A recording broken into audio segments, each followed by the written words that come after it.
So next on the software I can't live without, because I'm doing a bunch of videos for you guys, not just in this class rather, but in all the classes I teach.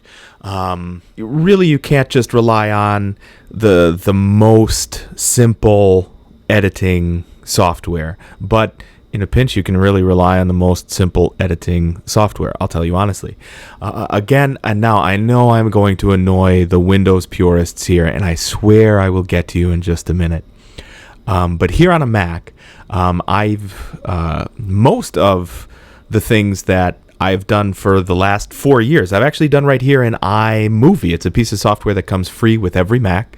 And it's one of the reasons you'll see when people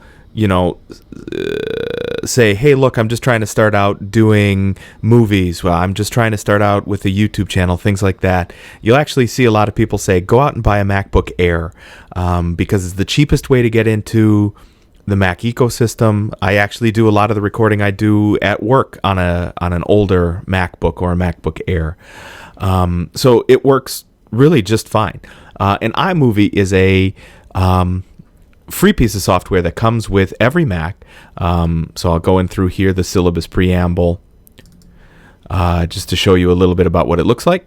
I've got a bazillion things open right now, so Adobe is running in the background and really ticking off my Mac. So this usually runs a little bit smoother than it is, but I have 11 gigabytes, it looks like, worth of stuff that's updating in the background. So this is iMovie. You can right down here, this is the audio I would have recorded. Right up here would have been the video portion of it. And you can do really quick, really easy edits right from here. So I'll just select the audio, and up here I can fix the audio automatically. I can go in and do like noise reduction. So I'm sure you can't hear it, but in the background the heaters are running, but you can't hear that because I'll remove the background noise. And it's really ultra simple to be able to do this. Sooner or later, I did outgrow iMovie, and I've moved over here to Final Cut Pro. So this again is only available. I know I'm annoying the Windows people, but I promise again I'm gonna get to you. I know this piece of software it's $200 for people who are in academia. So that's all of you as students. It's available to you if you have a Mac, and you can do a lot more higher level stuff. So here's all my projects that I've been doing just on this Mac. Over here, this is my pale self. There we go. That's a flattering photo, truly. But you can do a lot more complicated things here in Final Cut Pro. I can do much more. It's called color correcting, so I can make it look like I'm not as pale as I am. I can color correct for the lights that we have. Like if I do a video in my office under the harsh lighting, it doesn't look like an X-ray of me. I can do a lot more complicated things with the audio over here, and that turns out to work really great. For those of you who are on a Windows device, I do apologize. I have to just show you what it looks like. I can't get you the page, or I mean the software. My Windows device is doing an update presently. Windows 10 does have a very, very rudimentary built-in video editor. You actually have to go in through the Photos app. So if you have a video on your Windows PC, like right here, wildlife.mp4, you would right-click it and say Open with Photos. From there, you would just click any place in your video, and right here you would see Edit and Create.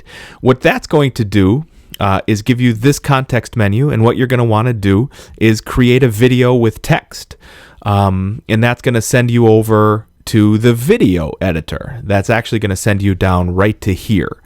And again, it's just really very, very rudimentary. You can edit the length of your video. You can like crop out the very beginning over here. So what I do in the very beginning of every one of these podcasts that I record for you, because you never know when it's going to start recording, is I give it like a 3-second 1, 2, 3 pause, and then before I start saying what I want to say, I say I'm going to start recording, and then I cut from that forward is everything that you guys hear.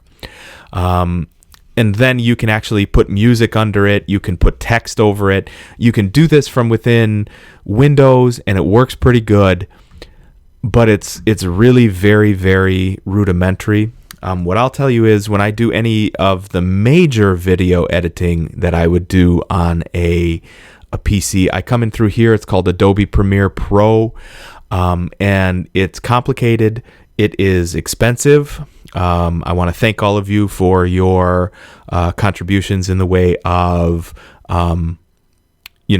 the credit hours you pay for, because that helps pay for my Premiere Pro subscription. But really on the Windows side, any of the other software I had mentioned back in the Chapter 5 software would apply here. VSDC is a very good one. Flashback, it's called, is a very good one. Otherwise, there's one called Screencast-O-Matic. It's actually just a browser plugin, and it's $1 a month, and it works pretty well too. But I spend a ton of time in video. I know that not all of you in the beginning here are going to, but like I said before, at some point down the road, somebody is going to look at you and say, you know something, and I want you to teach other people. The easiest way to be able to do that is with video. Look, I've been doing this a long time, and I'll tell you the easiest way for people to just jump into this really is with iMovie and a Mac. But on the Windows side, you do have the built-in Windows video editor, which you have to access through Photos instead.